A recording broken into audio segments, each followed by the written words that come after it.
পশ্চিমবঙ্গের এসআইআর সংক্রান্ত বেশ কয়েকটি আপডেট আমি আপনাদের সামনে তুলে ধরব।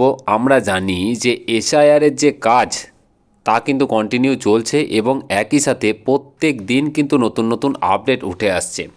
আমি সর্বদা চেষ্টা করছি নির্ভরযোগ্যতার সাথে আপনাদের সামনে প্রত্যেকটি তথ্য তুলে ধরার জন্য, যাতে আপনি আপনার পরিজন অনেকটা নিশ্চিন্ত থাকতে পারেন। দেখুন, এবার কতগুলো প্রাসঙ্গিক বিষয় এবং প্রশ্ন আমি আপনাদের সামনে রাখছি বা তার উত্তর দেওয়ার কিন্তু চেষ্টা করছি, যে প্রশ্নগুলো হয়তো আমাকে অনেকেই কমেন্টে করেছেন।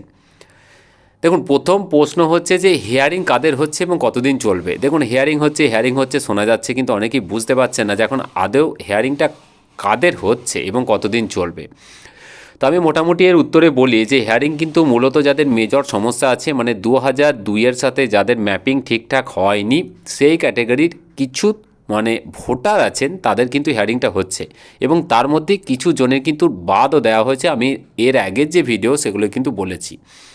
এবার প্রশ্ন হচ্ছে যে কতদিন ধরে এই হিয়ারিংটা চলবে। দেখুন, এই হিয়ারিংটা মোটামুটি 9 তারিখের মধ্যে কমপ্লিট করার কথা বলা হয়েছে, তবে আশা করছি এটা 7 তারিখের মধ্যে কমপ্লিট হয়ে যেতে পারে। মোটামুটি 10 তারিখের আগে কমপ্লিট হয়ে যাওয়ার কথা। তাহলে ধরে রাখুন এটি 10 তারিখের আগে কমপ্লিট হয়ে যাবে।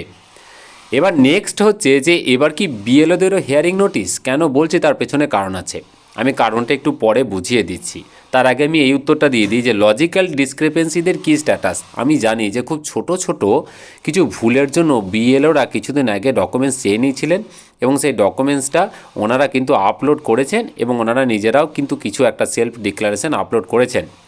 এই লজিক্যাল ডিসক্রিপেন্সি যারা ছিলেন তাদের কিন্তু বিএলওদের এন্ড থেকে সঠিকভাবে আপলোড করা হয়েছে, কিন্তু এখনকার আজকের লেটেস্ট আপডেট হচ্ছে অফিসিয়ালি কোনো রকম বিজ্ঞপ্তি না এলেও এই লজিক্যাল ডিসক্রিপেন্সি যাদের আছে এবং যাদেরকে একটু সন্দেহ তালিকায় নির্বাচন কমিশন রাখছে, তাদের কিন্তু পুনরায় আবার হিয়ারিং নোটিশ আসতে পারে। কেন বললাম তার নিশ্চয়ই কোনো কারণ আছে, কারণ এরকমই খবর কিন্তু পাওয়া যাচ্ছে।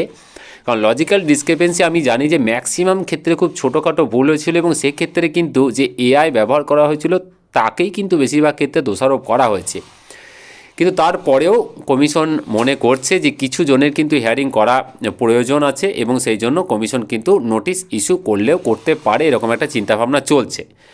এবার আমি যেটা বলছিলাম যে বিএলওদেরও কি হিয়ারিং নোটিশ, একদম হ্যাঁ। লজিক্যাল ডিসক্রিপেন্সি যাদের আছে বা এসছিল তাদের মধ্যে আপনি যদি একটু খোঁজ নেন তো দেখবেন যে অনেক ক্ষেত্রে অনেক বিএলওর নাম কিন্তু চলে এসছে। কারণ আমি জানি যে বিএলও যারা আছেন তাদের বয়স খুব বেশি নয়, 40-এর নিচেই মোটামুটি। এবার অনেক বিএলও অনেক 40 বছরের বেশি আছেন, বা বেশি থাকলেও 2002-এ ওনাদের যে নিজস্ব তথ্য বা কেউ কেউ মা বাবার যে তথ্য দিয়ে ম্যাপিংটা যেটা করেছেন, সেক্ষেত্রে খুব ছোটোখাটো ওই যে মিডল নেম বা নামের স্পেলিংয়ের যে ভুলগুলো হয়েছে, তার জন্য কিন্তু ওনাদের ক্ষেত্রেও লজিক্যাল ডিসক্রিপেন্সিতে নাম এসছে বিএলওদের। সুতরাং লজিক্যাল ডিসক্রিপেন্সিতে কিন্তু যদি সাধারণ ভোটারদের হিয়ারিং হয় বা হওয়ার যে সম্ভাবনা দেখা যাচ্ছে, সেক্ষেত্রে বিএলওদেরও কিন্তু একটা হিয়ারিং হওয়ার সম্ভাবনা দেখা যাচ্ছে এবং সেক্ষেত্রে সত্যি এটা একটা অসম্মানজনকই বলা চলে। কারণ এই ছোট ছোট বিষয়ে এই কারণে যদি এত হিয়ারিং হয়, মানছি যে উদ্দেশ্য খুব ভালো এবং সদর্থক ভূমিকা অবশ্যই নির্বাচন কমিশন নিচ্ছে, কিন্তু এই বিষয়গুলো কোনো উপায় কি ছিল না যে ম্যানেজ করার মতো বা একটু ব্যবস্থা নেওয়ার মতো? তো সেটা এখন দেখার বিষয় কি হয়।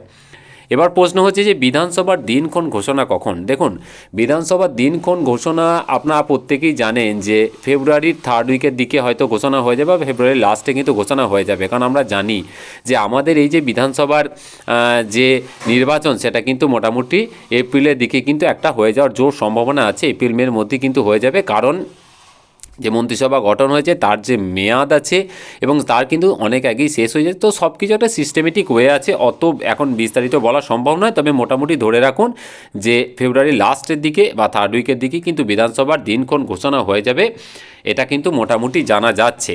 এরপরে সাধারণ ভোটার হিসাবে এখন আপনি কী করবেন। দেখুন, সাধারণ ভোটার হিসাবে আপনার করণীয় আমি বারবার বলে আসছি যে প্রত্যেকটা মুহূর্তে একটু আপডেটেড থাকা, বিএলওর সাথে একটু যোগাযোগ রাখুন। যে সমস্ত চ্যানেল এই সমস্ত খবর পরিবেশন করে সঠিক নির্ভরযোগ্যতার সাথে তাদের ফলো করুন এবং তাদের প্রত্যেকটা নিউজ যেগুলো থাকছে অথেন্টিক মনে হলে অবশ্যই বেশি করে শেয়ার করুন। তো এইরকমভাবে নিজেকে আপডেটেড রাখুন আর বিএলওর সাথে কানেক্টেড থাকুন, আপডেটেড থাকুন। কারণ প্রত্যেকটা মুহূর্তে নতুন নতুন অর্ডার আসছে, আগাম বলা খুব মুশকিল। একটা আগাম আমি খবর দিলাম যে লজিক্যাল ডিসক্রিপেন্সিদের যাদের ডকুমেন্ট সাবমিট করছেন তাদের কিন্তু আবার নতুন করে হিয়ারিং আসতে পারে, সেটা বিএলওদেরও কিন্তু আসতে পারে। তো তো এই ছিল মোটামুটি আজকের আপডেট। যদি ভালো লাগে অবশ্যই বেশি বেশি করে ভিডিওগুলো শেয়ার করুন আর চ্যানেলটিকে সাবস্ক্রাইব করবেন। খুব ভালো থাকবেন, ধন্যবাদ।